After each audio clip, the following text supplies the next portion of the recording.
Salam saudara-saudari yang terkasih, mari kita siapkan hati kita untuk memasuki ibadah Jumat Agung.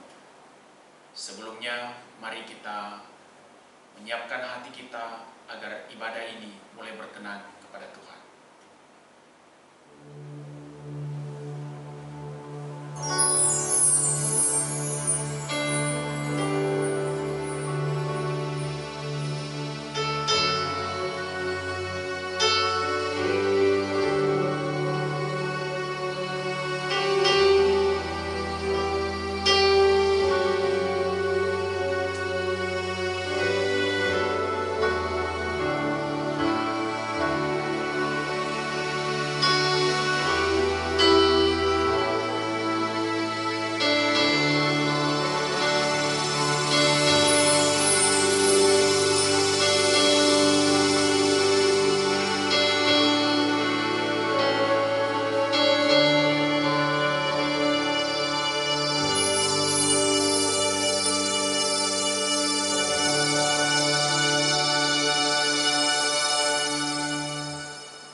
Pertolongan dalam ibadah ini ialah dari Tuhan, yang menjadikan langit dan bumi, dan yang telah memilih kita sebelum dunia dijadikan, supaya kudus dan tak bercacat di hadapannya. Kiranya Allah Bapa yang Maha Kasih, Juru Selamat kita Yesus Kristus, dan penghiburan oleh Roh Kudus, hadir dan memberkati ibadah ini dari awal sampai selesai. Amin.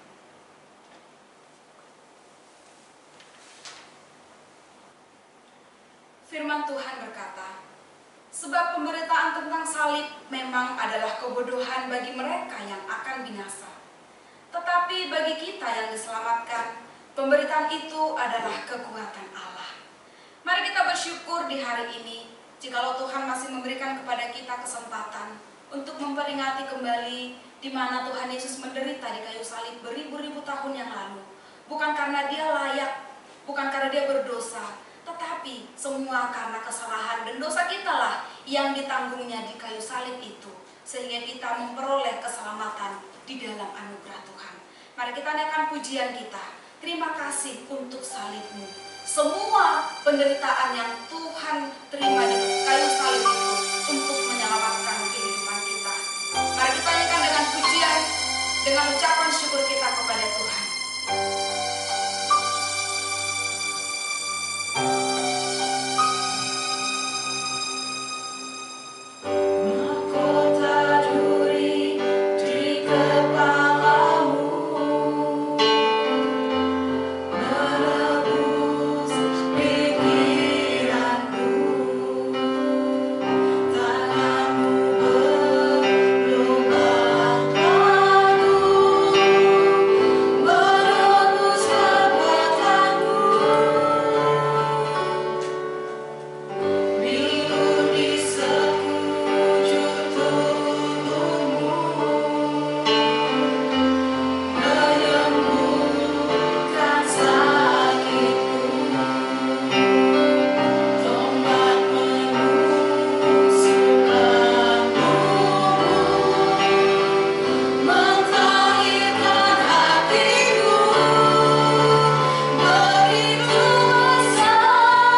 Hanya berbeda kami manusia yang berdosa. Tetapi Tuhan Yesus yang Kau utus tidak berdosa. Tetapi karena keberdosaan kami itu ya Tuhan, Dia rela mati di kayu salib.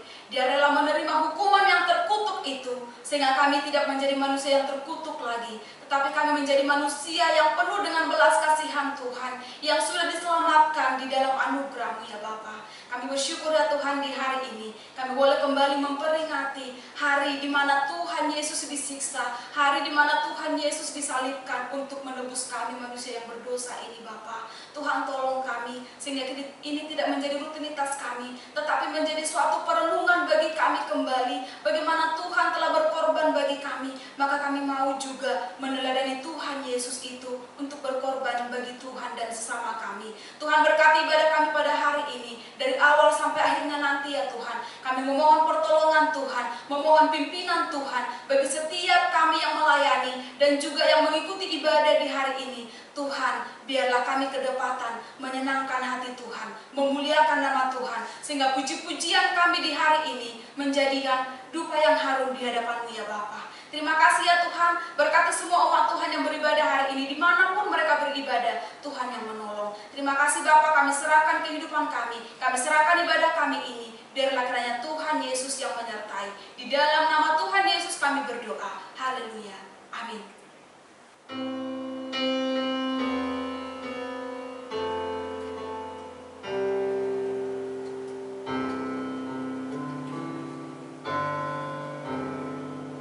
Siapakah yang percaya kepada berita yang kami dengar?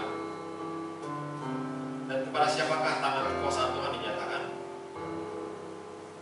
Sebagai taruh ia tumbuh di hadapan Tuhan, dan sebagai tunas dari tanah kering. Ia tidak tampan, dan semaraknya pun tidak ada, sehingga kita memandang dia. Dan rupa pun tidak, sehingga kita menginginkannya. Ia dihina dan dihindari orang, seorang yang penuh kesengsaraan dan yang biasa menderita kesakitan. Ia dihina sehingga orang menutup mukanya terhadap dia, dan bagi kita pun ia tidak masuk hitungan. Tetapi sesungguhnya penyakit kita lah yang ditanggung-Nya, dan kesengsaraan kita yang dipikul-Nya. Padahal kita mengira ia kena tulang, dipukul dan ditindas alat. Tetapi dia tertikam oleh karena pemberontakan kita, dia diremukkan oleh karena kejahatan kita. Ganjaran yang mendatangkan keselamatan bagi kita ditimpakan kepadanya, dan oleh bilur-bilurnya kita menjadi sembuh. Kita sekalian sesat seperti domba, masing-masing kita mengambil jalannya sendiri. Tetapi Tuhan telah menimpakan kepadanya kejahatan kita sekalian. Dia dianiaya, tetapi dia membiarkan diri ditindas, dan tidak membuka mulutnya seperti anak domba yang dibawa ke pembantaian, seperti induk domba yang keluh di depan orang-orang yang menggunting bulunya. Ia tidak membuka mulutnya. Sesudah penahanan dan pembunuhan ia terambil, dan tentang nasibnya siapakah yang memikirkannya? Sungguh, ia terputus dari negeri orang-orang hidup, dan karena pemberontakan umatku ia kena tulah. Orang menempatkan kebunnya di antara orang-orang fasik, dan dalam hatinya ia ada di antara penjahat-penjahat. Sekalipun ia tidak berbuat kekerasan, dan tipu tidak ada dalam mulutnya. Tetapi Tuhan berkehendak melumpuhkan dia dengan kesakitan. Apabila ia menyerahkan dirinya sebagai korban penebus salah, ia akan melihat keturunannya, umurnya akan lanjut, dan kehendak Tuhan akan terlaksana olehnya. Sesudah kesusahan jiwanya, ia akan melihat terang dan menjadi puas. Dan hamba-Ku itu sebagai orang yang benar akan membenarkan banyak orang oleh hikmat-Nya, dan kejahatan mereka ia pikul. Sebab itu Aku akan memberikan kepadanya orang-orang besar sebagai rampasan,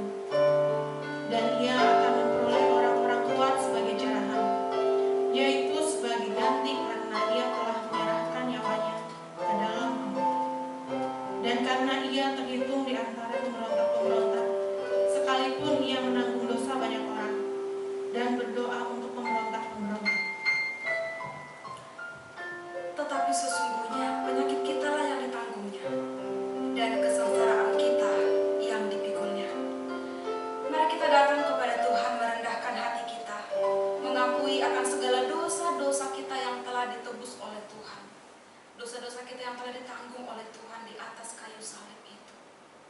Mari dengan penuh kerendahan hati kita menaikkan pujian kita. Kepala yang berdarah, tertunduk dan sedih.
Ya Tuhan yang kau tanggung, yaitu salahku. Tuhan yang kau tanggung, yaitu salahku. Dosaku telah kau gantung di kayu salib. Oh kasihani hidupku yang harus dicela.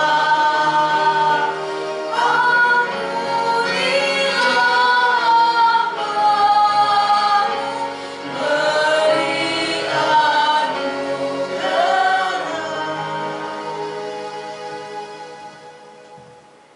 Mari kita merenungkan kehidupan kita di hadapan Tuhan.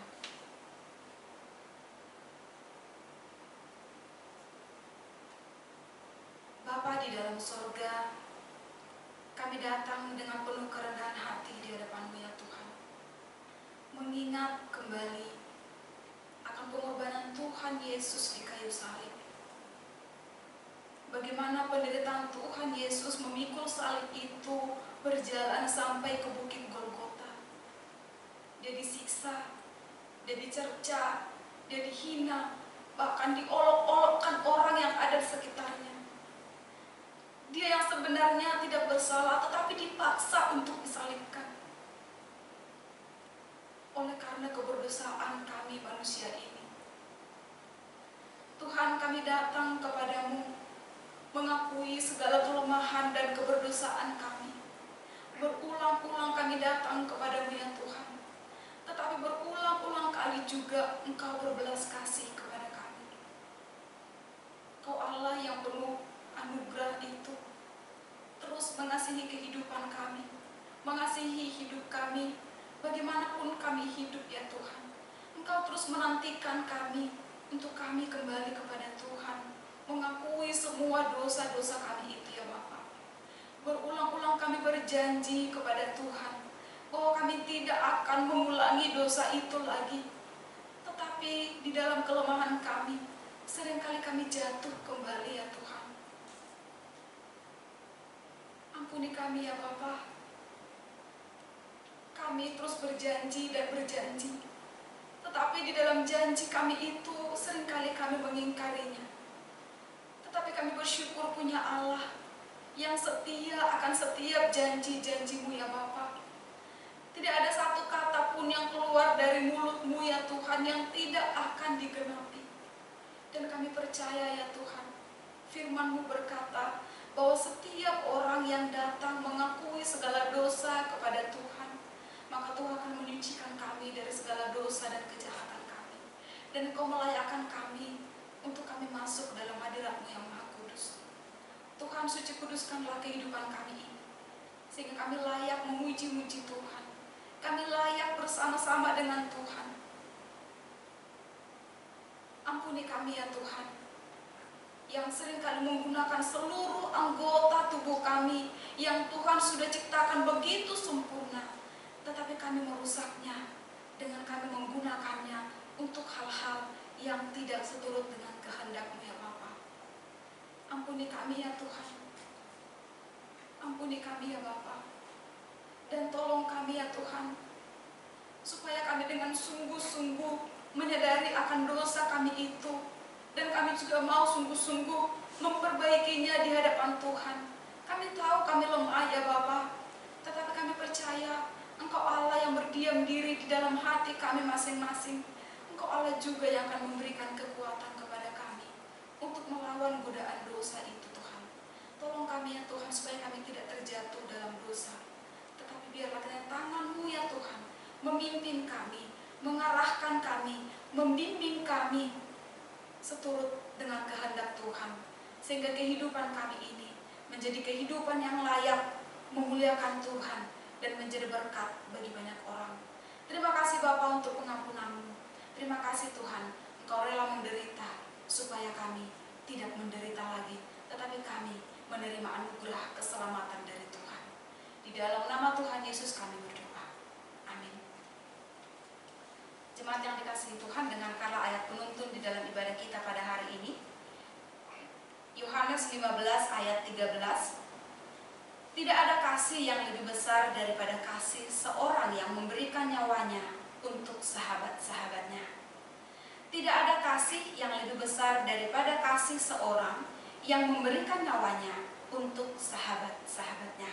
Mari jemaat yang dikasihi Tuhan, bersama-sama dengan seluruh orang percaya di segala tempat dan di segala abad, sepanjang abad, kita bersama-sama mengikrarkan iman kita seturut dengan pengakuan iman rasuli. Demikian. Aku percaya kepada Allah, Bapa yang Maha Kuasa, Khalik langit dan bumi, dan kepada Yesus Kristus, Anaknya yang tunggal Tuhan kita, yang dikandung dari Roh Kudus, lahir dari anak darah Maria, yang menderita sengsara di bawah pemerintahan Pontius Pilatus, disalibkan, mati dan dikuburkan, turun dalam kerajaan maut, pada hari yang ketiga bangkit pula dari antara orang mati, naik ke surga, duduk di sebelah kanan Allah, Bapa yang Maha Kuasa, dan dari sana Ia akan datang untuk menghakimi orang yang hidup dan yang mati. Aku percaya kepada Roh Kudus, gereja yang kudus dan am, persekutuan orang kudus, pengampunan dosa, kebangkitan tubuh, dan hidup yang kekal. Amin. Kita akan melanjutkan puji-pujian kita untuk mengingatkan kita kembali akan pengorbanan Tuhan Yesus di kayu salib itu, supaya kita terus bertumbuh di dalam iman kita. Bagaimanapun penderitaan kita di dalam dunia ini, bagaimanapun banyaknya pergumulan kita, Tuhan Yesus sudah terlebih dahulu mengalami itu, dan Dia tidak akan pernah meninggalkan kita di dalam kondisi apapun yang kita alami. Mari kita lanjutkan pujian kita nyanyikan salib hina. Di bukit Golgota tampaklah salib-Mu.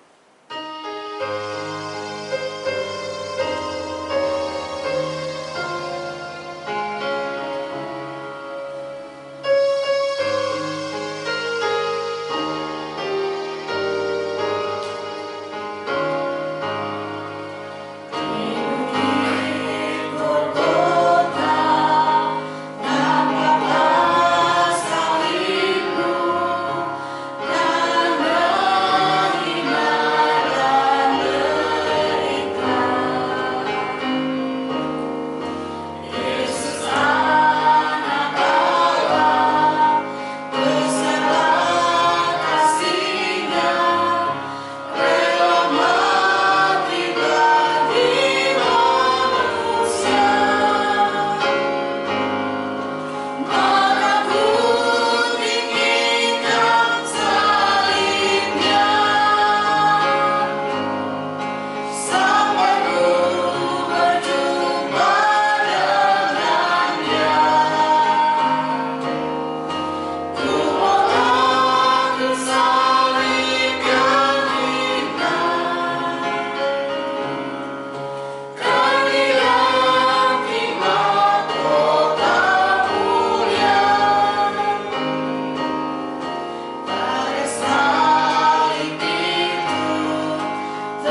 Kami bersyukur untuk penebusan yang telah Tuhan berikan bagi setiap kami orang-orang berdosa ini. Kami bersyukur untuk nafas hidup. Kami bersyukur untuk kebaikan Tuhan. Kami bersyukur untuk nikmat yang kami alami. Kami bersyukur untuk penyertaan Tuhan hari demi hari yang boleh kami lalui bersama-sama dengan Tuhan. Dan kami juga bersyukur untuk saat ini kami boleh diberikan waktu, kami boleh diberikan waktu untuk kami boleh beribadah kepada Tuhan. Dan sebagai wujud ucapan syukur kami boleh memberikan yang terbaik bagi Tuhan. Melalui persembahan kami, melalui ucapan syukur kami, melalui perpuluhan kami. Kiranya Tuhan yang berkenan menerima akan setiap ucapan syukur kami, persembahan kami ini. Sehingga Tuhan juga berkenan pula memberkati akan setiap pengurus di tempat ini untuk boleh mengelolanya untuk kemuliaan bagi Tuhan. Terima kasih Bapa. Kami silakan untuk setiap jemaat Tuhan di dalam setiap pergumulan kami, yang di dalam keluh kesah kami, yang di dalam setiap hal-hal yang boleh kami hadapi ke depannya di masa-masa pandemi ini, kami percayakan hanya ke dalam tangan Tuhan. Terima kasih Bapa. Inilah doa dan ucapan syukur kami. Kami hanturkan hanya ke dalam nama Tuhan Yesus Kristus. Amin.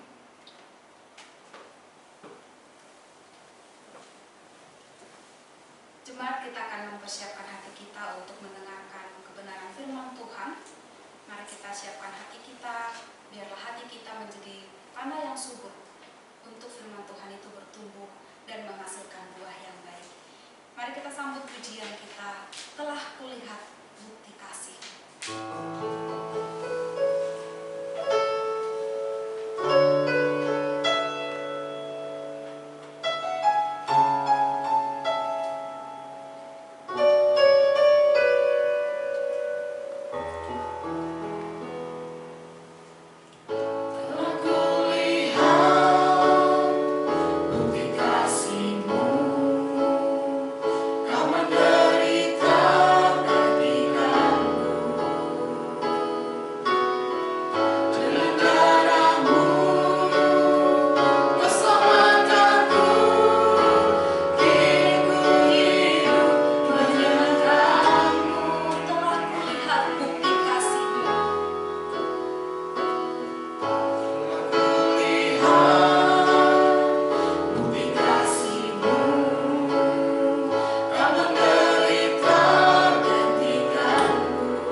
sebelum kita mendengarkan firman Tuhan, saya ajak kita untuk masuk di dalam doa. Tuhan, kami sungguh bersyukur di kesempatan ini. Engkau telah menyatakan segala kasih karunia-Mu bagi kami melalui pemeliharaan yang sempurna. Di tengah-tengah segala situasi yang sulit, tangan-Mu yang kuasa menopang hidup kami. Bahkan Tuhan, Kau memelihara jiwa kami dengan Engkau memberikan kami waktu beribadah kepada Engkau dan menikmati firman. Kami mohon Allah Roh Kudus, Engkau yang berkuasa atas kami, mempersiapkan hati kami sehingga firman-Mu, pengajaran yang dari firman boleh benar-benar memenuhi hati kami, membentuk pola pikiran kami, membentuk kehidupan kami, untuk kami boleh menyesuaikan diri sesuai dengan kehendak-Mu. Maka Tuhan, berkati setiap kami juga hamba-Mu ini dalam segala kelemahan dan keterbatasan. Allah Roh Kudus, Engkau yang menyatakan segala hikmat dan kuasa-Mu melalui kehidupan hamba-Mu. Terpujilah Engkau Bapa. Di dalam nama-Mu Tuhan kami Yesus Kristus kami berdoa. Amin. Baik, saudara-saudari yang ada di rumah, kita sungguh bersuka cita di Jumat Agung yang sangat kita rayakan setiap tahun ini. Kita boleh kembali mengingat akan karya Tuhan Yesus di atas kayu salib, agar kita boleh terus bertumbuh di dalam mengasihi Dia. Oleh sebab itu, mari kita sama-sama membuka Alkitab kita, agar kita boleh sama-sama belajar dari renungan hari ini. Saya mengajak kita membuka Alkitab kita di dalam 1 Yohanes, pasalnya yang kedua, ayat yang ketiga sampai dengan ayatnya yang ke-6.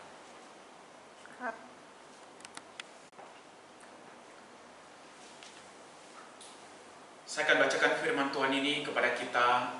Silakan jemaat mengikutinya di dalam hati. Dan inilah tandanya bahwa kita mengenal Allah, yaitu jikalau kita menuruti perintah-perintahnya.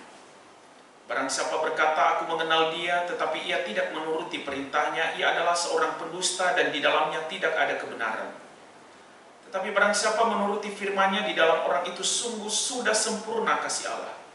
Dengan itulah kita ketahui bahwa kita ada di dalam Dia. Barang siapa mengatakan bahwa ia ada di dalam Dia, ia wajib hidup sama seperti Kristus telah hidup. Bapak, Ibu, saudara-saudari yang saya kasihi, kita ingat sekali sejak bulan Maret tahun yang lalu, pandemi telah melanda bangsa kita. Ini artinya bahwa sudah 1 tahun pandemi ini sudah berlangsung. Dan tidak ada satupun dari kita yang mungkin mengatakan ini adalah masa-masa yang mudah. Semua kita setuju bahwa ini adalah masa yang sulit. Ini bukan hanya bicara tentang penyakit,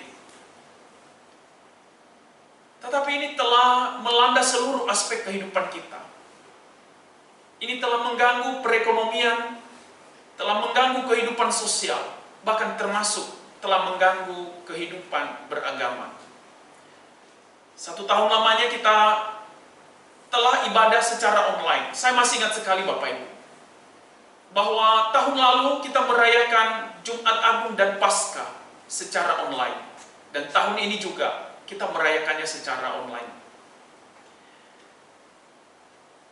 Di awal pandemi ini saya pernah berpikir begini.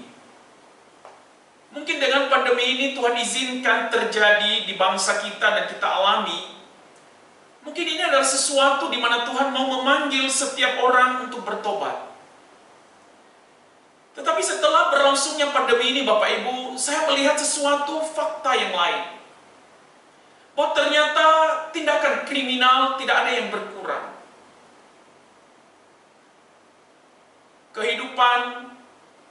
Kehidupan berdosa yang mungkin setiap hari kita masih saksikan lewat berita-berita.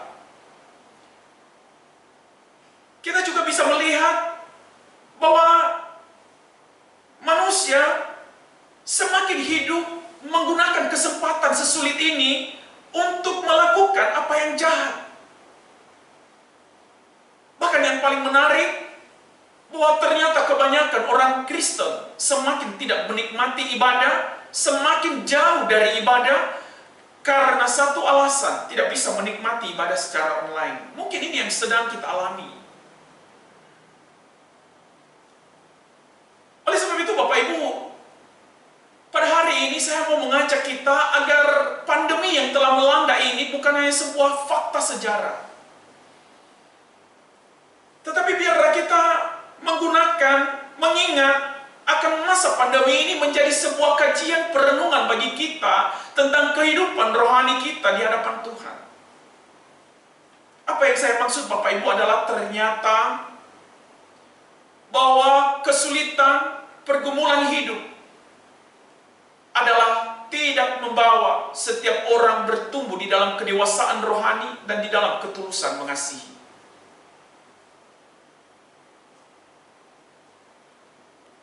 Tetapi kesulitan, penderitaan, pergumulan hidup bisa membawa kita semakin hancur dan semakin tidak mengenal Tuhan dalam hidup kita. Masih ingat apa yang dikatakan oleh Tuhan Yesus dalam Injil Matius? Bahwa pada akhir zaman, pada zaman akhir, kasih setiap orang menjadi dingin. Jadi artinya bahwa tidak selamanya penderitaan, pergumulan itu membawa orang semakin matang di dalam ketulusan, di dalam kedewasaan mengasihi. Tetapi hanya satu hal, terikatnya seseorang kepada kebenaran melalui firman Tuhan. Hanya itulah yang bisa membawa kita di dalam kasih yang sejati. Oleh sebab itu, Yohanes menulis surat ini kepada orang-orang percaya. Kalau Bapak Ibu mencoba menganalisa teks ini, sangat baik sekali bagaimana Yohanes menghubungkan 3 aspek bagaimana kasih yang sejati dari seorang Kristen. Yohanes mengatakan bahwa seseorang yang mengenal Allah, maka ia akan menuruti. Ini adalah saya bicara tentang kehendak. Saya bicara aspek perbuatan. Jadi pengenalan akan Allah membawa seseorang pada aspek yang lain, yaitu perbuatannya akan hidup melakukan kehendak Allah. Tetapi bagaimana kehendak ini, perbuatan ini bisa melakukan kehendak Allah? Maka Yohanes mengatakan, karena kasih Allah sempurna di dalam orang itu. Jadi 3 aspek ini Bapak Ibu yang coba dihubungkan oleh Yohanes. Dari pengenalan akan Allah menuju kepada kehidupan, perbuatan yang melakukan kehendak Allah. Itu karena didorong oleh kasih Allah yang ada di dalam hati seseorang. Bapak Ibu, banyak orang yang mengatakan bahwa untuk hidup di dalam perbuatan yang baik, untuk bisa melakukan apa yang berkenan kepada Tuhan, itu harus dengan latihan, dengan segala hal, untuk mengekang segala keinginan-keinginan yang tidak benar, tetapi harus dilatih keinginan, perbuatan-perbuatan yang berkenan. Tetapi saya katakan pada hari ini, bahwa kasih kekristenan tidak seperti itu.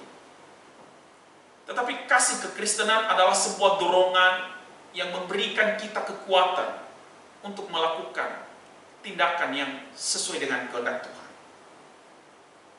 Seorang penulis Kristen mencoba menafsirkan teks ini Bapak Ibu.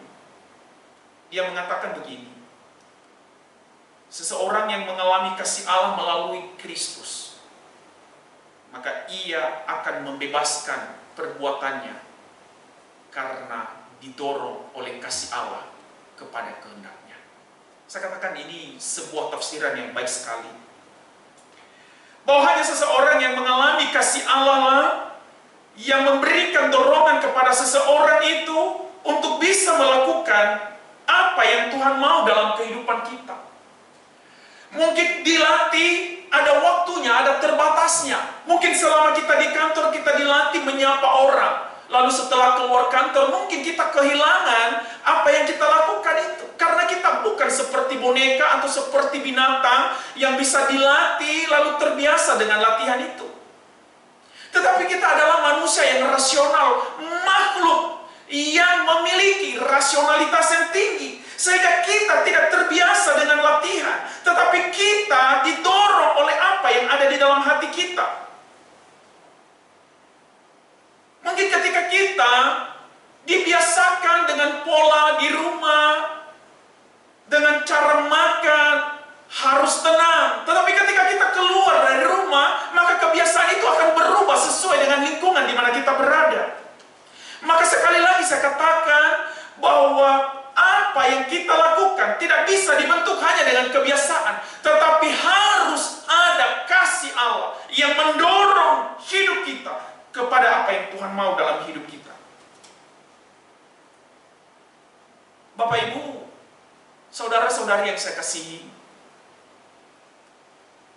setiap kami mahasiswa yang keluar dari STT biasanya dilatih di dalam kampus untuk hidup terbiasa dengan pola yang ada.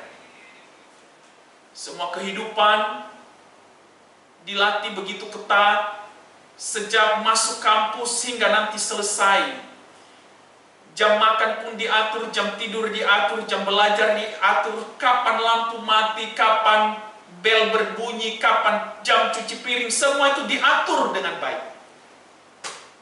Tetapi nyatanya tidak semua hamba-hamba Tuhan yang keluar dari STT setelah mereka keluar dari asrama memiliki pola hidup yang begitu teratur. Tetapi kenapa ada orang-orang yang begitu disiplin, ada orang-orang yang begitu mengasihi Tuhan, ada orang-orang yang begitu memiliki pola yang baik dalam melakukan kehendak Tuhan, hanya karena dorongan kasih Allah yang ada di dalam hatinya. Maka di dalam penjelasan dari Yohanes ini, maka kehendak itu bukan dikekang. Kehendak itu bukan dipres, kehendak itu bukan dipenjara untuk bisa melakukan kehendak Allah. Tetapi yang Yohanes maksud adalah bahwa kehendak untuk melakukan kehendak Allah itu, melakukan apa yang Allah mau itu harus dibebaskan melalui kasih Kristus saja. Maka kehendak yang dibebaskan oleh kasih Kristus itulah kehendak yang kuat. Bapak Ibu, saya bisa kasih gambaran begini Bapak Ibu. Jika saya seorang suami, saya punya seorang istri yang saya cintai, lalu di hari ulang tahunnya, lalu saya sebagai seorang suami, saya mencintai istri saya. Lalu saya berpikir dalam hati saya, apa yang harus saya berikan di hari istimewanya. Lalu tanpa saya bicarakan, lalu saya pergi ke sebuah tempat, saya belikan dia bunga mawar. Ketika saya pulang, saya katakan kepada Semu, "Semu, selamat ulang tahun." Saya cium pipi kiri, pipi kanannya, lalu saya kasih dia bunga. Apa yang terjadi? Dia sangat senang. Dia sangat bahagia, dia sangat merasakan bahwa saya ini mencintainya. Dengan ia melihat apa yang saya lakukan dari dorongan hati saya. Tetapi jika sebaliknya saya gambarkan begini, ketika istri saya ulang tahun, lalu pagi-pagi dia berkata, "Pi, hari ini saya ulang tahun loh, ingat loh ini hari istimewa saya. Saya pasti menunggu surprise kejutan dari kamu sebagai suami yang baik ya." Wah, saya mengatakan, waduh, ini istri saya sudah mulai kasih hal-hal yang dimana saya harus melakukan sesuatu nih bagi dia. Lalu saya akan pergi, saya belikan dia bunga mawar.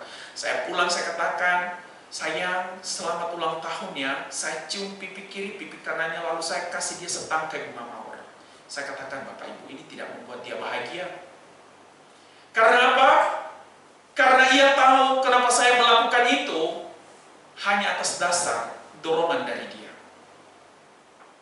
Sama juga sebenarnya ketika kita punya anak, jika kita pergi lalu kita pulang bawa dia hanya satu bungkus coklat.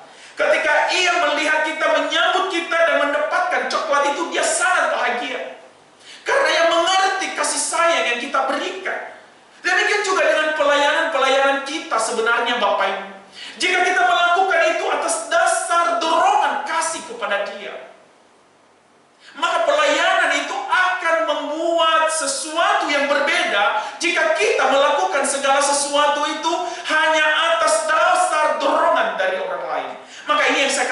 mengatakan inilah bahwa kasih Allah yang memberikan dorongan bagi kita akan memberikan kehendak yang kuat. Maka kita sering berbicara apa itu dorongan yang kuat. Dorongan yang kuat ini Bapak Ibu adalah sebuah dorongan yang tidak lahir dari kebiasaan alamiah kita. Tetapi dorongan yang kuat ini Tuhan Yesus pernah memberikan sebuah perumpamaan.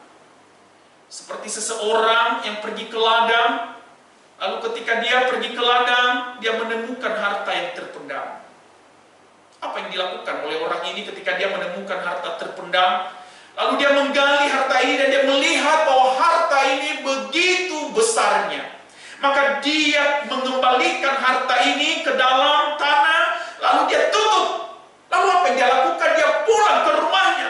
Dia menjual semua yang ada padanya, lalu dia membeli ladang itu hanya untuk mendapatkan harta yang terpendam. Inilah yang disebut dengan dorongan yang kuat. Dorongan yang kuat ini adalah bukan dorongan di mana apa yang kita mau kita bisa lakukan. Malah itu adalah dorongan yang dipenjara oleh dosa. Tetapi dorongan yang kuat adalah sebuah dorongan di mana kita mengasihi apa yang Tuhan kasihi. Maka ketika kita selalu memilih apa yang Tuhan mau, maka itu dorongan yang kuat. Maka dorongan yang kuat ini Bapak Ibu lahir hanya karena kasih Allah atas dunia ini. Inilah kenapa kita selalu merayakan Jumat Agung. Karena Allah mengirim Kristus satu-satunya juru selamat untuk menyatakan kasih Allah kepada dunia ini sampai Yesus harus mati di atas kayu salib.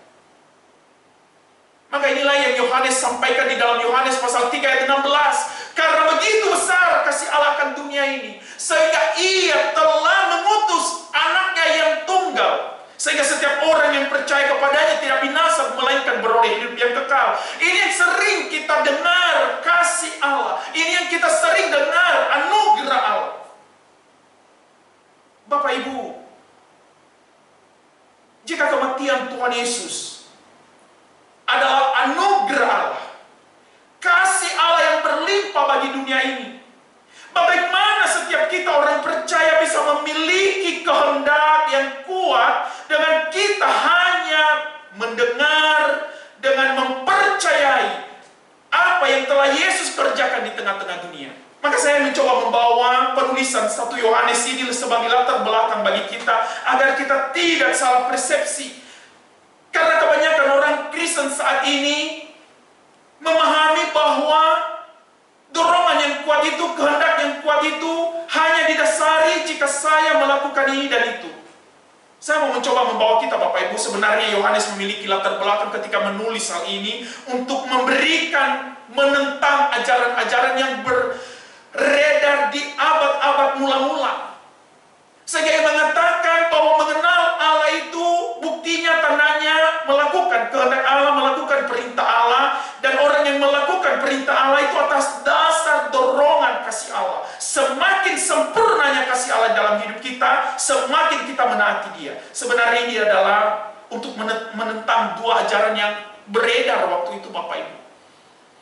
Pada waktu di awal gereja mula-mula kita tahu bahwa filsafat Yunani begitu sangat luar biasa. Yunani adalah memiliki budaya yang begitu baik, bahkan mempengaruhi daerah Palestina pada waktu itu. Bahkan sampai saat ini, filsafat-filsafat dari Yunani sangat mempengaruhi dunia. Filsafat apa yang muncul pada waktu itu Bapak Ibu? Ada sebuah pengajaran bahwa untuk mengenal Allah itu yang dibutuhkan adalah proses intelektual. Semakin seseorang berintelek, maka pengenalannya semakin baik. Bagaimana cara melatih intelektual? Harus dengan adanya latihan argumentasi untuk melatih pemikiran-pemikiran. Maka bayangkan Bapak Ibu, hanya orang-orang yang terpelajar, hanya orang-orang yang pintar, hanya itu mereka yang sangat baik dalam mengenal Tuhan. Bagaimana dengan mereka yang tidak memiliki latihan-latihan masalah logika, latihan-latihan berpikir? Bagaimana mereka yang tidak bisa melatih diri cara berargumentasi? Maka pengenalan akan Allah semakin tidak ada dalam hidup orang itu. Maka Yohanes mengatakan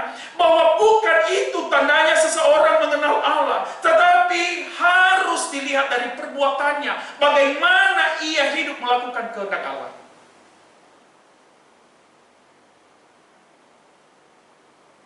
Kadang-kadang masalah ini juga muncul di zaman kita sekarang ini. Bahwa orang yang merasa dirinya menghafal Alkitab, memiliki pengetahuan tentang Alkitab, memiliki pengetahuan tentang teologi, merasa dirinya lebih rohani. Ini bahaya Bapak Ibu. Paulus pernah memperingatkan jemaat Korintus, hati-hati dengan kesombongan rohani. Jadi ternyata di dalam kekristenan sejati, bahwa memang pengetahuan itu kita tidak bisa abaikan. Tetapi pengetahuan tidak menunjuk bahwa kita sungguh-sungguh bisa melakukan kehendak Allah. Tetapi perbuatan-perbuatan yang didorong oleh kasih Allah, itulah menjadi tanda bahwa kita sungguh-sungguh mengenal Dia.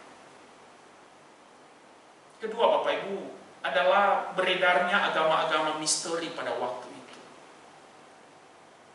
Beredarnya agama-agama misteri ini adalah sebuah agama-agama yang merasa bahwa pengenalan Allah itu adalah difahami melalui pengalaman-pengalaman emosional. Pengalaman-pengalaman emosional itu Bapak Ibu, misalnya ketika didengar firman Tuhan lalu kita terenyuh, kita berkata ini Tuhan berbicara. Pengalaman-pengalaman emosional itu ketika kita mendengar musik yang menyentuh hati kita, kita menangis, lalu kita berkata saya di hadirat Tuhan.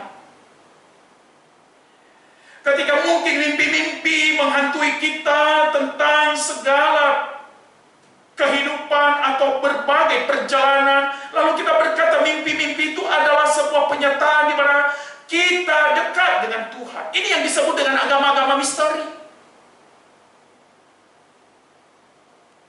Jadi agama-agama misteri ini banyak mereka yang harus menjauhkan diri dari kerumunan, mencari waktu yang disebut dengan asketis, mencoba mengambil waktu seorang diri bagaimana mereka merenungkan agar mereka bisa memiliki kebersamaan dengan Tuhan.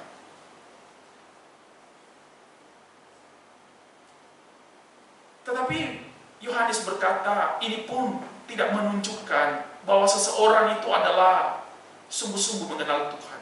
Tetapi pengenalan akan Tuhan tandanya bahwa mereka menuruti perintah-perintahnya. Dan perintah-perintah ini harus didorong oleh kasih Allah yang semakin sempurna di dalam hati setiap kita. Maka jika bukan pengenalan Allah ini bukan karena pengetahuan dan bukan karena pengalaman-pengalaman emosional, maka artinya Bapak Ibu jangan letakkan kedewasaan rohani di dalam tanda-tanda yang seperti ini. Dan jangan terlalu mengagumi orang-orang yang juga meletakkan tanda-tanda rohani secara begini. Karena itu bisa menipu. Karena ini sudah kita melihat perkembangan-perkembangan kekristenan di saat ini Bapak Ibu. Ajaran-ajaran sesat semakin banyak masuk ke dalam gereja dan orang-orang Kristen semakin diperdaya dengan semua hal ini. Tetapi saya katakan bahwa hari ini, bahwa inilah yang disebut dengan kasih yang responsif. Adalah bukan terletak pada masalah bagaimana emosional kita disentuh oleh hal-hal rohani. Bukan bagaimana intelektual kita disentuh dengan pikiran-pikiran, dengan argumentasi-argumentasi yang baik. Tetapi bagaimana hati kita dipenuhi oleh kasih Allah dan didorong pada kehendak Allah. Itulah kehendak yang kuat. Maka ini tidak bisa kita katakan bahwa ini adalah hanya merupakan sebuah hal yang biasa. Karena saya katakan bahwa untuk memiliki dorongan kasih Allah di dalam hati kita hanya dimulai dari titik awal, yaitu anugerah. Bapak Ibu, saya katakan begini, bagaimana kita bisa memahami mengenai anugerah ini? Sudah dari awal kita membaca seorang pembunuh, seorang penjahat bertobat dan mengenal Kristus. Itulah Paulus. Bagaimana dia bisa mengenal Allah dan sampai ia menyerahkan hidupnya, itu juga dia katakan hanya karena kasih karunia. Kita juga masuk di dalam sejarah-sejarah berikutnya, bagaimana orang-orang percaya mau dibakar, mau mati bagi Kristus. Itu juga didorong karena kasih Allah. Bagaimana para misionaris melewati benua, menyeberangi samudra, pergi ke penduduk-penduduk yang masih terbelakang primitif, mempertaruhkan nyawanya, hanya didorong karena kasih karunia. Kalau begitu, apa yang dimaksud dengan kasih karunia? Anugerah ini. Bagaimana saya bisa menikmati dorongan kasih karunia ini agar semua tindakan saya didorong oleh kasih Allah? Maka titik anugerah ini, Bapak Ibu, bukan bagaimana penghayatan kita terhadap kematian dan kebangkitan Kristus. Bukan bagaimana sedalam apa saya bisa menghayatinya. Tetapi ini yang disebut dengan anugerah ini adalah bagaimana Kristus mencari kita. Jadi bukan bagaimana saya mampu menghayatinya, tetapi selalu dimulai dari titik awal ini, bahwa Kristuslah yang mencari kita. Ini titik anugerah. Maka bagaimana Kristus mencari kita menjadi sebuah pengalaman yang benar-benar itu adalah pengalaman saya. Maka disinilah kita mengerti peran Roh Kudus, bahwa Roh Kuduslah yang membuka hati kita untuk mempercayai Yesus Kristus yang mati dan bangkit. Maka inilah makna Allah yang mencari kita, inilah anugerah. Seluruh titik hidup kepercayaan selalu dimulai di sini. Anugerah, anugerah semata. Jika Allah mengirim Yesus Kristus, itu anugerah. Jika Yesus Kristus dengan taat kepada Bapaknya sampai di atas kayu salib, itu anugerah. Maka jika saya pun bisa percaya kepada Yesus, itu anugerah. Karena Roh Kudus yang mencari saya, membuka hati saya, mempercayai Yesus, mempercayai Dia mati bagi saya, menebus dosa saya, dan Ia telah bangkit. Maka itu juga anugerah. Inilah yang dimaksud bahwa Allah yang mencari kita sampai titik ini. Jadi bukan anugerah itu hanya Yesus datang ke dunia dan mati, bukan. Tetapi saya percaya kepada Yesus pun itu adalah anugerah.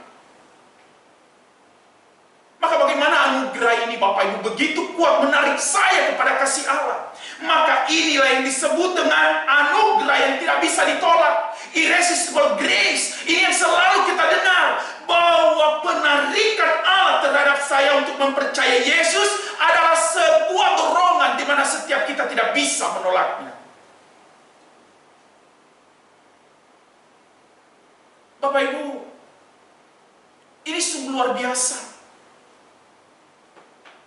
Artinya apa? Satu pun dari hidup saya, kemampuan saya tidak bisa ada kesempatan untuk bisa saya banggakan di dalam pengenalan saya akan Tuhan, di dalam setiap hal. Ketika saya bisa melakukan ini dan itu untuk Tuhan, ketika saya bisa melayani Tuhan, sesungguhnya itu pun bukan karena bagian saya, tetapi semua karena Allah lah. Oleh karena anugerahnya yang tidak bisa ditolak, karena Roh Kudus yang mendorong kita ke arah sana. Maka celaka orang Kristen yang selalu bermusuhan gara-gara pelayanan. Celaka orang Kristen jika ia menjadi pemecah belah gereja hanya karena alasan-alasan apapun. Maka saya katakan ini anugerah.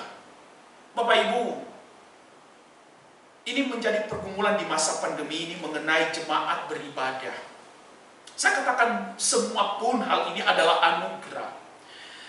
Sebenarnya banyak orang Kristen memiliki banyak alasan. Ketika sebelum pandemi banyak alasan untuk tidak ikut ibadah. Bisa saja alasannya beragam, Bapak Ibu. Saya sebagai gembala memiliki pengalaman-pengalaman yang seperti ini. Jemaat bisa memiliki beribu alasan. Contohnya adalah cuaca, kendaraan, dan lain sebagainya. Ada saja alasan untuk menghindari hal-hal seperti ini. Demikian juga dengan berdoa, persekutuan dengan Tuhan. Banyak alasan. Tetapi setelah pandemi ini juga, Bapak Ibu, banyak alasan untuk tidak beribadah juga. Saya tidak bisa menikmati ibadah secara online. Dan banyak hal yang lain, kuota dan lain sebagainya. ada satu kutipan yang sangat baik sekali. Mungkin saya ingin mau menyampaikan hal ini kepada kita. Bahwa dikatakan begini, kutipan ini sangat baik sekali agar kita bisa mengerti. Orang malas banyak alasan katanya. Orang malas itu memiliki banyak alasan untuk menghindari banyak hal. Tetapi orang yang setia banyak jalan untuk ia tempuh di dalam kehidupannya. Bapak Ibu, ini baik sekali kutipan ini. Ketika saya mencoba merenungkan hal ini, Bapak Ibu, saya bisa memahami sebenarnya kenapa banyak alasan-alasan untuk kita bisa munculkan di dalam menghindari tentang kehidupan rohani. Ini bukan masalah orang lain, bukan masalah situasi. Kita harus mestinya, walaupun yang sering saya tahu, dapati, bahwa orang-orang yang seperti ini selalu menyalahkan orang lain, menyalahkan situasi, dan banyak hal yang disalahkan. Tetapi saya mau katakan, orang malas banyak alasannya, tetapi orang yang setia banyak jalan. Tetapi perbedaannya kenapa bisa begitu? Hanya satu hal. Bahwa mereka yang setia ibadah di masa online, di masa pandemi ini, dengan tetap setia, itu karena dorongan kasih Allah, karena anugerah Allah bagi orang percaya tidak bisa ditolak.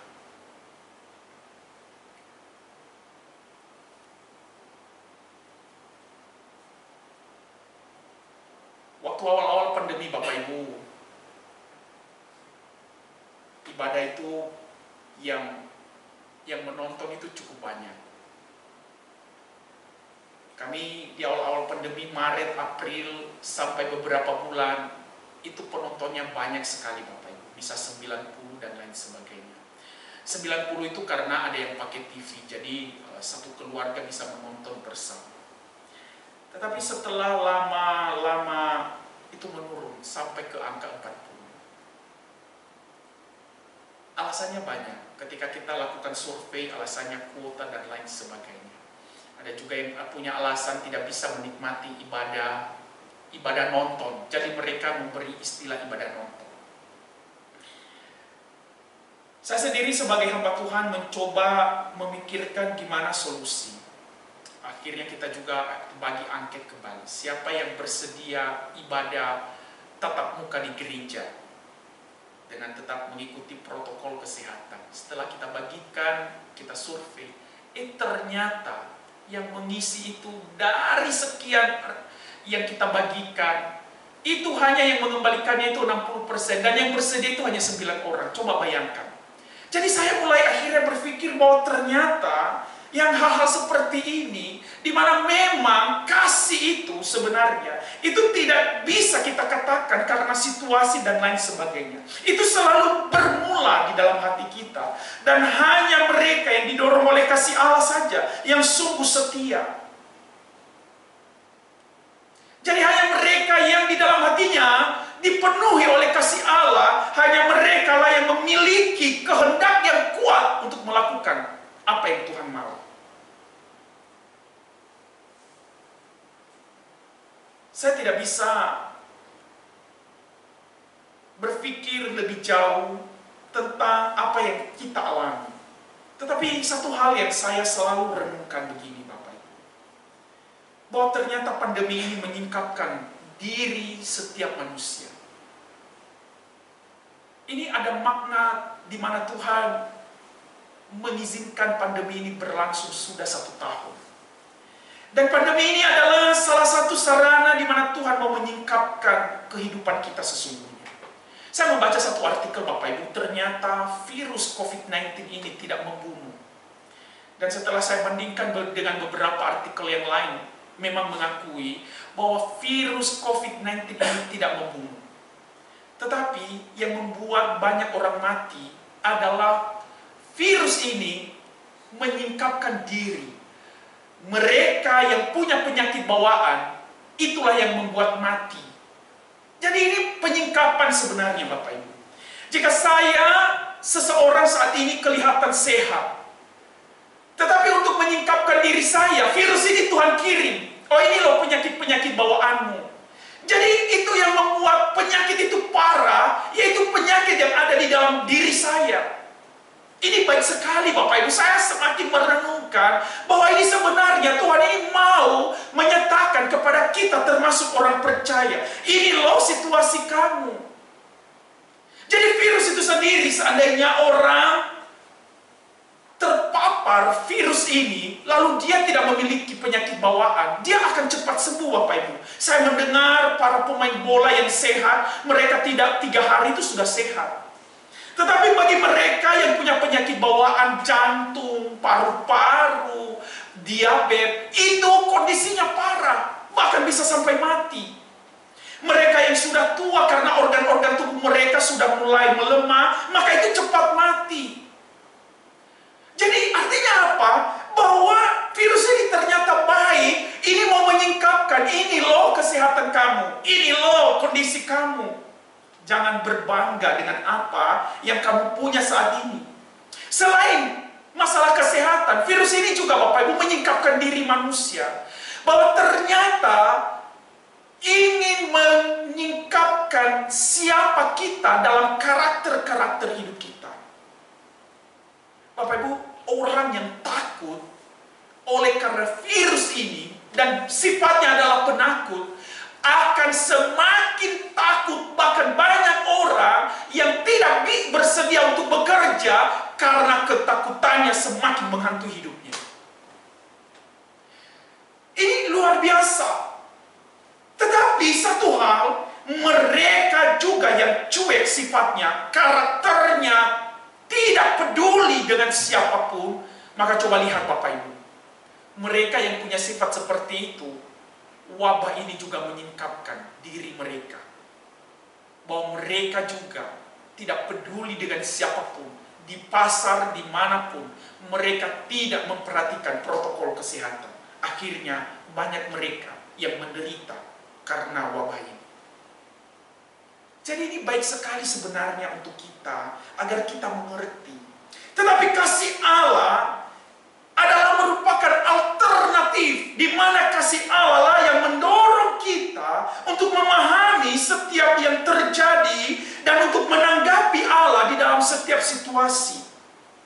Kasih Allah yang membuat saya, kenapa saya harus melakukan hal ini. Kasih Allah yang mendorong saya, kenapa saya harus tetap beribadah walaupun itu bukan secara normal. Kasih Allah yang membuat saya tetap mendoakan gereja. Kasih Allah yang membuat saya di masa-masa pandemi ini, ketika saya harus tinggal di rumah, kasih Allah yang membuat saya untuk tetap bersama dengan keluarga, membangun komunikasi yang baik. Kasih Allah. Maka kasih ini tadi saya katakan hanya jika anugerah Allah bagi kita yang menarik kita untuk bisa mempercayai. Maka kasih Allah yang tidak bisa ditolak ini, anugerah Allah yang tidak bisa ditolak ini, bagaimana ia bisa menghasilkan kasih yang sempurna seperti yang Yohanes katakan. Maka kasih Allah yang tidak bisa ditolak ini, maka Roh Kudus mengerjakannya menjadi yang disebut dengan cooperation grace, anugerah yang bekerja sama. Dan inilah yang disebut dengan kasih Allah yang sempurna. Jadi ini luar biasa Bapak Ibu. Dari anugerah yang tidak bisa ditolak, maka Roh Kudus yang menyempurnakan menjadi anugerah yang bekerja sama. Maka apa yang disebut dengan anugerah yang bekerja sama, yaitu sebuah anugerah di mana Allah membawa kita untuk mau bekerja sama dengan Tuhan, mau melakukan, semakin hidup setia kepada Allah dalam seluruh aspek kehidupan. Jadi inilah yang mestinya menjadi pergumulan orang Kristen di setiap saat, termasuk di masa pandemi. Adalah kasih yang semakin sempurna ini, yaitu anugerah yang bekerja sama. Bapak Ibu, anugerah yang bekerja sama ini yang membawa kita semakin sempurna di dalam kasih Allah. Saya selalu pikirkan gimana caranya. Hanya satu sarana Bapak Ibu. Tidak ada sarana lain. Bagaimana saya terus menghidupi firman Tuhan. Karena firman Tuhan ini selalu saya katakan adalah prinsip pengantara. Roh Kudus adalah prinsip primernya. Jadi Roh Kudus tidak akan memakai situasi. Situasi itu hanya berupa bagaimana Allah mengingatkan kita. Tetapi firman Tuhan adalah prinsip pengantara. Roh Kudus menggunakan firman Tuhan di dalam membentuk hati kita. Maka jika Alkitab ini adalah prinsip pengantara, maka mestinya orang Kristen akan mencintai firman Tuhan, karena di dalam hatinya ada dorongan yang sangat besar. Bapak Ibu, sebagai penutup renungan kita, saya mencoba menggambarkan hal-hal seperti ini di dalam sebuah realita. Di dalam sebuah ibadah, Bapak Ibu, ibadah yang sangat besar, di mana ibadah ini dilakukan di sebuah mall. Pengkhotbahnya adalah seorang yang sangat terkenal. Ia disanjung-sanjung, bahkan mereka yang hadir pada hari itu adalah orang-orang yang sungguh mengagumi si pembicara. Tetapi tiba-tiba di layar ada sebuah pemberitahuan. Mobil namanya ini dengan nomor polisi ini, tolong siapa yang pemilik mobil ini, mobilnya sedang ada dalam masalah. Bapak Ibu, ketika jemaat yang hadir di saat itu melihat pengumuman itu, tiba-tiba tergerak hati seseorang pemilik mobil itu meninggalkan ibadah. Keluar segera, dia berlari dari ruangan ibadah untuk melihat mobilnya. Padahal saat itu sedang lagu penyembahan. Coba bayangkan Bapak Ibu, seseorang yang sedang menyanyi menyembah Tuhan, tiba-tiba dia baca pengumuman, dia tinggalkan lagu penyembahan. Sebenarnya kasihnya terbesar itu di mana? Saya selalu berpikir juga bahwa kebanyakan orang Kristen adalah mereka yang sebenarnya bisa menggunakan Tuhan hanya untuk sarana, tetapi sesungguhnya kasih mereka bukan kepada Dia. Oleh sebab itu pada Jumat Agung ini, mari kita terus mengoreksi hati kita. Apakah kita sudah menikmati kasih Allah yang tidak bisa ditolak itu? Atau kita hanya sekedar menerima secara pengetahuan tentang kematian dan kebangkitan Tuhan? Dan jika anugerah yang tidak bisa ditolak itu telah ada di dalam hati kita, apakah anugerah itu telah menjadi anugerah yang bekerja sama, yang membawa kita untuk mengasihi Tuhan dan hidup di dalam kehendaknya, termasuk di masa-masa yang seperti ini?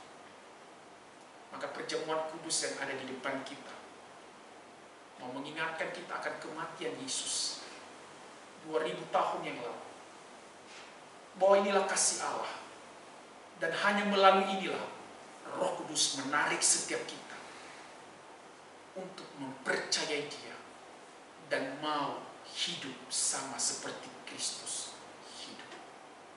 Oleh sebab itu, mari kita siapkan hati kita untuk semeja dengan Tuhan.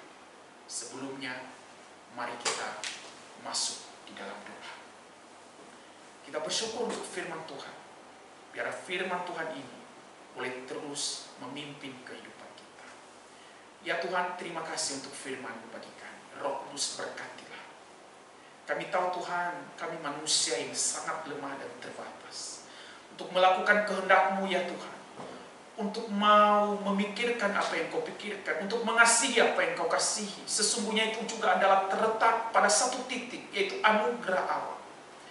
Bahwa hidup kami bisa melakukan apa yang Kau kehendaki. Mengasihi Engkau. Itu pun adalah anugerah-Mu. Dan anugerah itu adalah anugerah yang tidak bisa ditolak.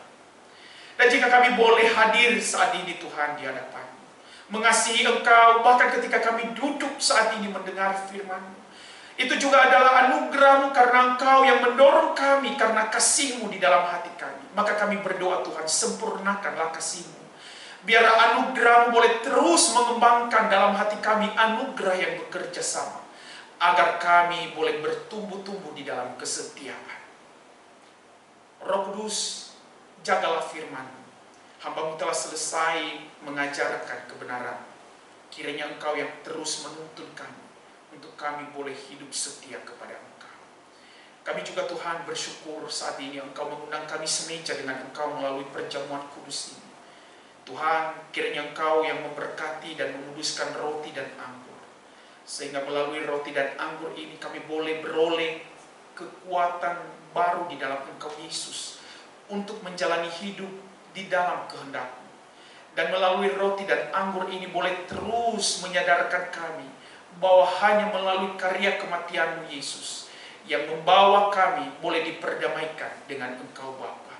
Maka ya Tuhan, kuduskan setiap kami agar kami boleh layak menerima roti dan anggur ini, sehingga kami boleh semakin mengasihi Engkau dalam hidup kami. Terpujilah Engkau Bapa. Hanya di dalam nama-Mu Tuhan kami Yesus Kristus kami berdoa.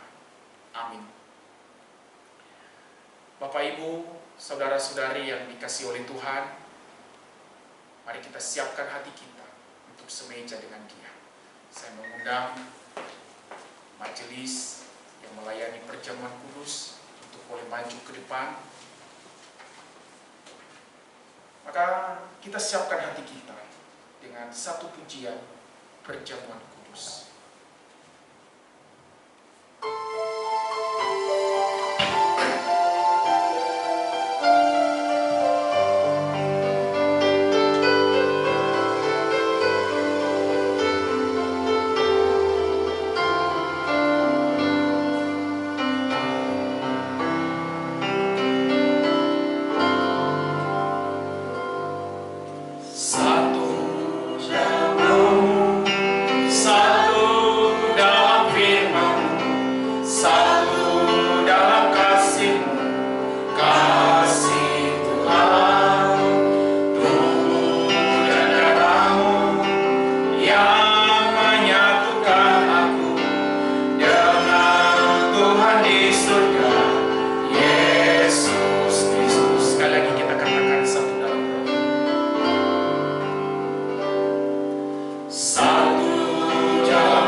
Dari Injil Lukas pasal 22 ayat 14 sampai ayatnya yang ke-23. Firman Tuhan begini.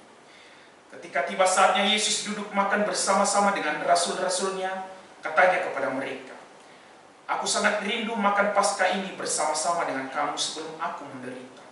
Sebab aku berkata kepadamu, aku tidak akan memakannya lagi sampai ia beroleh kegenapannya dalam kerajaan Allah." Kemudian ia mengambil sebuah cawan, mengucap syukur, lalu berkata, "Ambillah ini dan bagikanlah di antara kamu. Sebab aku berkata kepadamu, mulai dari sekarang ini aku tidak akan minum lagi hasil pokok anggur sampai kerajaan Allah telah datang."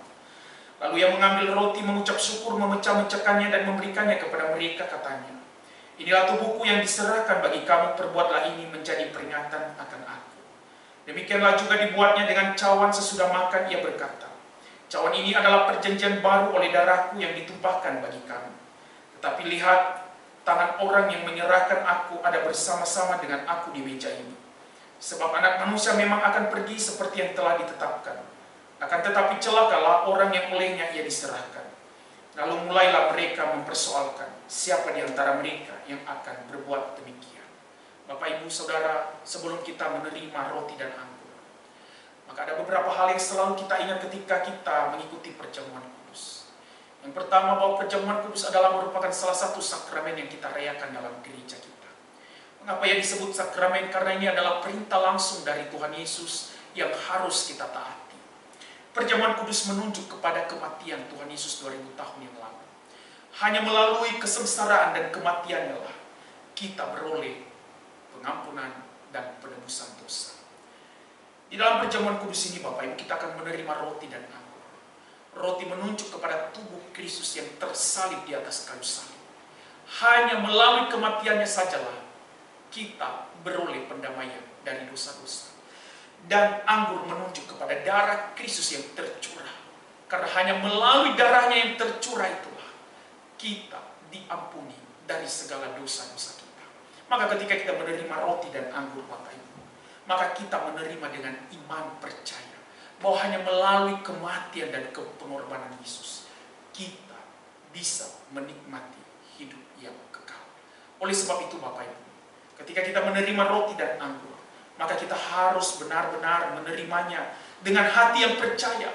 Karena firman Tuhan mengingatkan kita, jika kita salah menerima perjamuan kudus ini, maka kita berdosa terhadap tubuh dan darah Kristus. Oleh sebab itu, Bapak Ibu, sebelum kita menerima roti dan anggur, maka terlebih dahulu saya memberikan kesempatan kepada setiap kita untuk mengevaluasi hidup di hadapan Tuhan.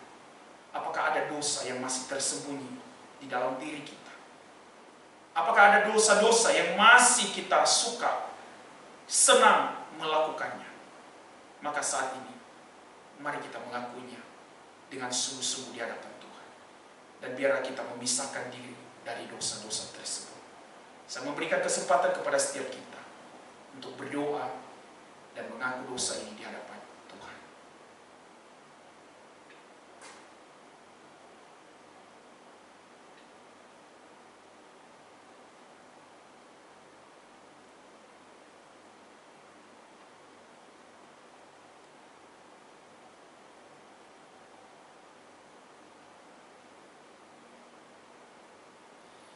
Tuhan, tidak ada yang tersembunyi bagimu. Engkau mengenal siapa kami, Tuhan. Engkau mengenal hidup kami, bahkan Engkau yang paling menyelami kedalaman hati kami. Dan jika Engkau menguji kami, Engkau mendapati kami bahwa kami ini adalah manusia berdosa. Karena sesungguhnya hidup kami banyak mengasihi hal-hal dunia ini dibanding mengasihi Engkau, Tuhan. Di mana daya tarik dunia ini lebih besar dibanding kami mengasihi kebenaran. Ampuni kami, Bapa. Karena Engkau Yesus satu-satunya Tuhan dan Juru Selamat kami, oleh kematian-Mu kami telah diperdamaikan. Maka tolonglah kami yang berdosa ini dalam segala kelemahan kami. Roh Kudus, pulihkanlah kami dan berikan kami hati yang baru, agar kami boleh terus hidup di dalam anugerah-Mu, hidup memuliakan Engkau, Tuhan. Terima kasih, Bapa. Maka sebentar lagi kami akan menerima roti dan anggur ini. Kiranya Tuhan yang memberkatinya. Hanya di dalam nama-Mu, Tuhan kami Yesus Kristus, kami berdoa. Amin. Kita akan menyanyikan lagu perjamuan kudus sekali lagi. Dan kepada pelayan perjamuan kudus, silakan membagikan cawan dan roti. Dan kepada jemaat-jemaat yang ada di rumah, boleh menyediakan roti dan anggur di meja masing-masing sesuai dengan jumlah keluarga yang menerima perjamuan kudus. Kita akan menyanyikan pujian ini sebagai pengantar perjamuan kudus.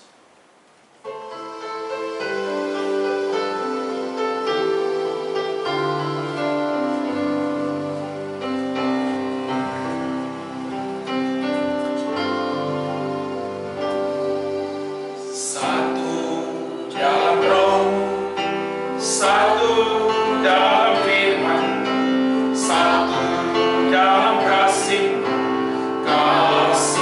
Tuhan,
Mari kita angkat roti di tangan kanan kita dan dengarkanlah firman Tuhan ini.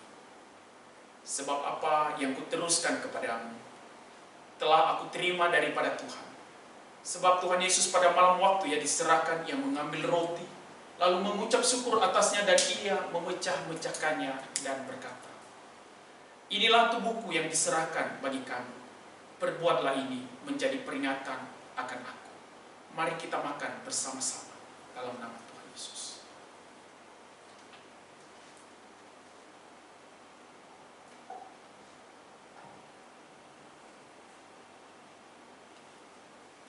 Mari kita angkat cawan di tangan kanan kita dan dengarkanlah firman Tuhan. Demikian juga sesudah makan, lalu ia mengambil cawan dan berkata, cawan ini adalah perjanjian baru yang dimeteraikan oleh darahku. Setiap kali kamu meminumnya, perbuatlah ini menjadi peringatan akan aku. Mari kita minum bersama-sama dalam nama Tuhan Yesus.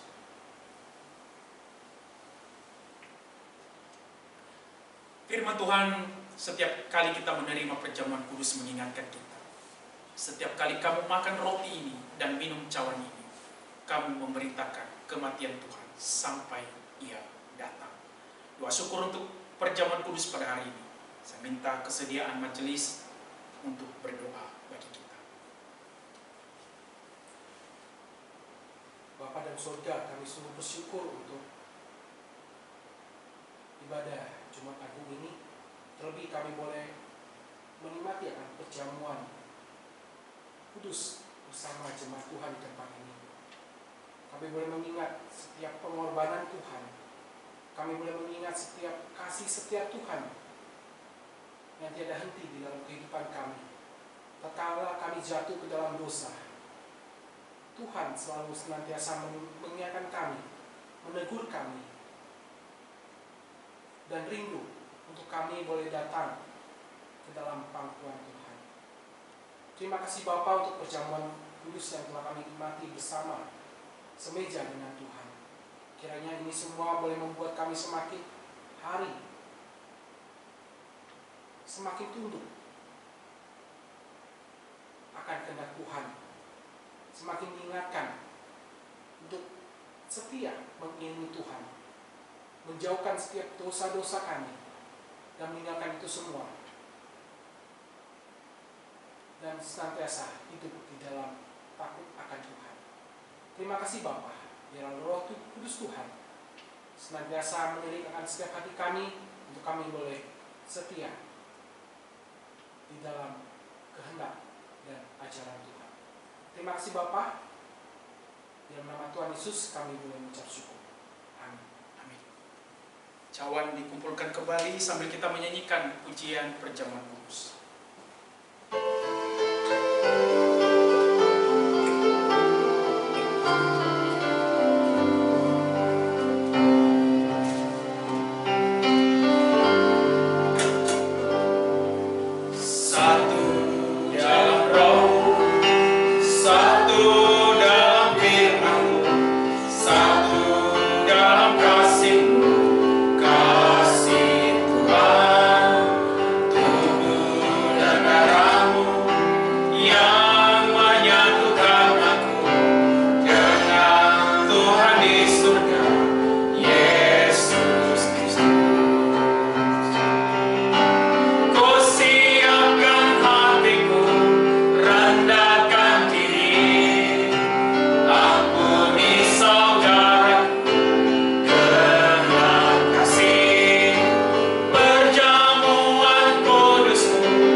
Kami mengucapkan terima kasih untuk pelayanan dari hambanya, Pendeta Warisman Harefah, beserta segenap penata layanan yang bertugas pada ibadah Jumat Agung ini.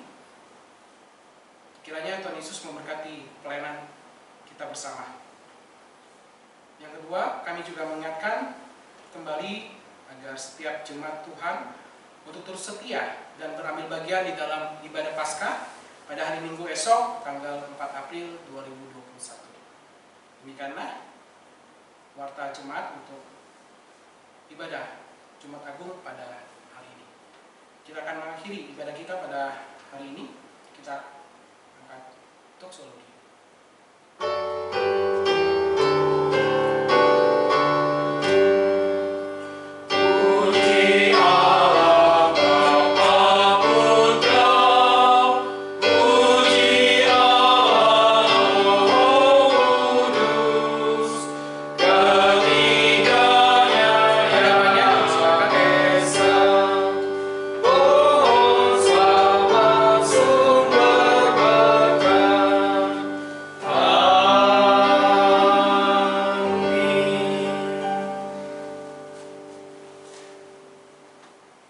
Saudara-saudari yang dikasihi oleh Tuhan, pulanglah. Arahkanlah hatimu kepada Tuhan, karena Ia Allah yang sungguh setia. Ia yang telah mengerjakan keselamatan itu di dalam engkau. Ia yang akan mengerjakan kehidupan yang semakin serupa. Tetapi berilah hidupmu untuk selalu hidup bersekutu dengan Dia melalui firman-Nya. Maka berkat ini akan turun atas engkau. Tuhan memberkati engkau dan melindungi engkau. Tuhan menyinari engkau dengan wajah-Nya dan memberi engkau kasih karunia. Tuhan menghadapkan wajah-Nya kepadamu dan memberi engkau damai sejahtera sekarang sampai selama-lamanya. Amin.